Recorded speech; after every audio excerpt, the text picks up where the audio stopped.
മുഖ്യമന്ത്രിക്ക് കിടക്കാൻ ഒരു കട്ടിലിന് 1 ലക്ഷം രൂപ ചെലവാക്കി എന്ന പേരിൽ ഒരു വലിയ പ്രചരണം നടക്കുകയല്ലേ ഇപ്പോ? യഥാർത്ഥത്തിൽ അങ്ങനെയാണോ ആ ഹെഡിങ്സിൽ കൊടുത്തിരുന്നത്?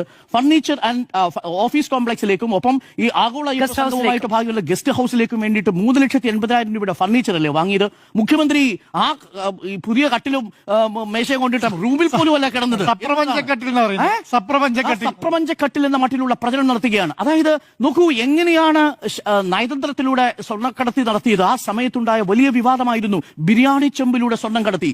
ബിരിയാണി ചെമ്പിലൂടെ സ്വർണം കടത്തിയതാണ് 2021 പ്രതിപക്ഷത്തിന്റെ കുപ്രചരണമെങ്കിൽ ഇപ്പോൾ മുഖ്യമന്ത്രി കടന്ന സപ്രപഞ്ചക്കട്ടിലിന് 1 ലക്ഷം എന്നുള്ളതാണ് അടുത്ത പ്രചരണം. ഇതാണ് ഞാൻ പറഞ്ഞത്, അന്നത്തെ PR ഇന്നത്തെ PR വേഴ്സസ് PR എന്ന മട്ടിലേക്കാണ് കാര്യങ്ങൾ പോകുന്നത്. വസ്തുത അതാണോ? വസ്തുത അതല്ല. ദേവസ്വം ബോർഡ് ഈ റിപ്പോർട്ട് കണ്ടിട്ടില്ല. ദേവസ്വം ബോർഡ് 17-ാം തീയതി കൂടിച്ചേരുമ്പോൾ മാത്രമാണ് ഈ റിപ്പോർട്ടുകൾ വെറ്റ് ചെയ്ത് ദേവസ്വം കമ്മീഷണർ നവംബർ മാസം 4-ാം തീയതി കൊടുത്ത റിപ്പോർട്ടിന്റെ അടിസ്ഥാനത്തിൽ ഒരുപക്ഷെ കണക്ക് പുറത്തു കൊണ്ടുവരിക. 2, നന്ദഗോവിന്ദം ഭജൻസിന്റെ പേരിലാണ് അടുത്ത പ്രചരണം. നന്ദഗോവിന്ദം ഭജൻസ് വൗച്ചർ കൊടുത്തിട്ടുണ്ടോ? വൗച്ചർ കൊടുത്തിട്ടില്ല. മാത്രവുമല്ല, ഇഷാൻ ദേവിന്റെ പേരിൽ TDS ഈടാക്കി പണം അവിടെ അടച്ചതിന്റെ ബാങ്ക് അക്കൗണ്ട് രേഖകളുണ്ട്. ഈ രേഖകൾ ഇരിക്കുമ്പോൾ എങ്ങനെയാണ് വിജയൻ അസോസിയേറ്റ് എന്ന് പറയുന്ന സ്ഥാപനം നന്ദഗോവിന്ദം ഭജൻസിന്റെ ഇല്ലാത്ത വൗച്ചറിന്റെ പേരിൽ ഓഡിറ്റ് ഉണ്ടാക്കുന്നത്? ചോദ്യങ്ങളല്ലേ? പക്ഷേ ഈ ഉത്തരങ്ങൾ ആർക്കും വേണ്ടല്ലോ.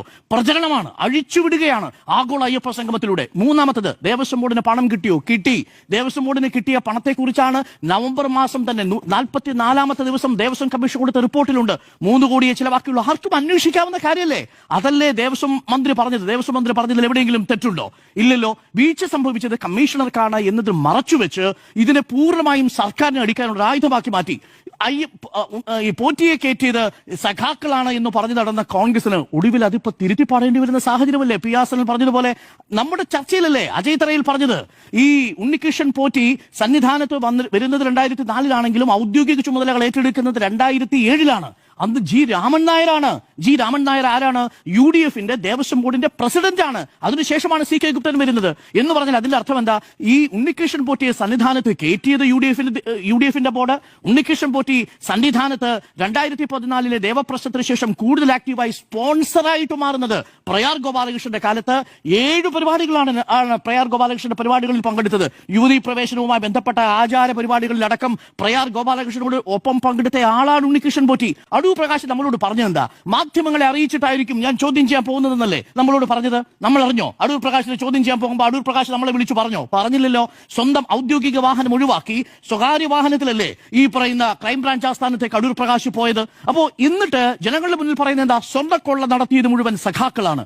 ഏത് സഖാവാണ്? അവിടെ മുരാരി ബാബു നേരത്തെ UDFന്റെ TDF എന്ന് പറയുന്ന സംഘടനയിലെ അംഗമായിരുന്നു. പിന്നീട് അയാൾ ചുവടുമാറി. 2ാമത് ജയശ്രീ ഏത് സംഘടനയിലെ അംഗമായിരുന്നു? ഇതെല്ലാം മറച്ചു വെച്ചുകൊണ്ടല്ലേ ഈ കേസിൽ സ്വർണ്ണക്കൊള്ളയുമായി ബന്ധപ്പെട്ട് സ്വർണം വാങ്ങിയവനും അഥവാ സ്വർണം കട്ടവനും സ്വർണം വാങ്ങിയവനും സ്വർണം ഉരുക്കിയവനും ഒരൊറ്റ ഫ്രെയിമിൽ വന്ന ഒരൊറ്റ ചിത്രമേ ഉള്ളൂ. 2ാമത്തെ ചിത്രം അടൂർ പ്രകാശിനോടൊപ്പമുള്ള ചിത്രമാണ്.